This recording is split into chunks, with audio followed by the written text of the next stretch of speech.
Hello mga ka-beauty! Welcome back sa aking channel. Alam niyo ba ang isa sa pinakamalaking challenge ko ang aking ilong?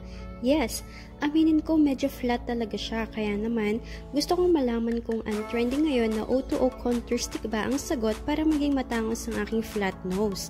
So, ang shade na gagamitin ko ay 02 at on the waist, wala tayong gagamiting makeup brush.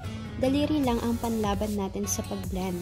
Tingnan natin kung beginner-friendly ba talaga to. Let's go! So, ito na yung O2O contour stick, guys. Una kong i-apply ang contour sa gilid ng nose ko. So, ito yung itsura niya, nakalagay sa chubby stick. I-apply ko siya sa gilid ng ilong ko.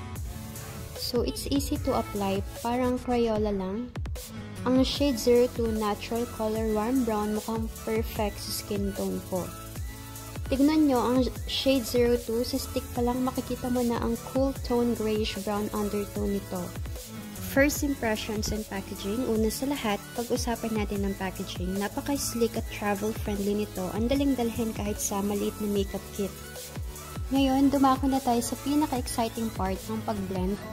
Gagamitin ko lang ang aking finger para maging mas gentle sa balat. Wow! Napansin ko, sobrang dali niyang i-blend. Kahit daliri lang ang gamit, hindi siya patchy at madaling kumalat.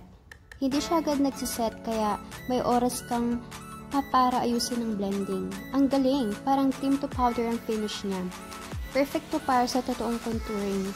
Hindi lang bronzing, ang goal natin ay mag-create ng shadow para lumiit at magkaroon ng dimension ng ating mukha, diba? So, ayan. Grabe, tumayin kayo guys sa before and after. Ang ilong ko biglang nagkaroon ng dimension. Hindi na siya flat. Napaka-natural ng pagkatangos niya. Parang totoong anino lang, hindi halatang makeup. So, ito ang aking final thoughts. Kung gusto mo ng mabilis, madali, at walang kailangan na extra tools na contour, this is a must try. Ang O2O contour stick in shade 02 ay talagang beginner-friendly, budget-friendly pa, at nakakapagpatangos talaga ng ilong. I'm super happy sa result. Kaya sa mga katulad kong flat nose dyan na naghahanap ng mabilis na solusyon, highly recommended ko to. Ano sa tingin nyo, na-achieve ba natin ng matangos na ilong look? I-comment nyo naman sa baba ang inyong thoughts. Huwag kalimutang mag-like, subscribe, at i-hit ang notification bell para sa susunod na trending beauty hacks. Salamat sa panonood at see you sa next video.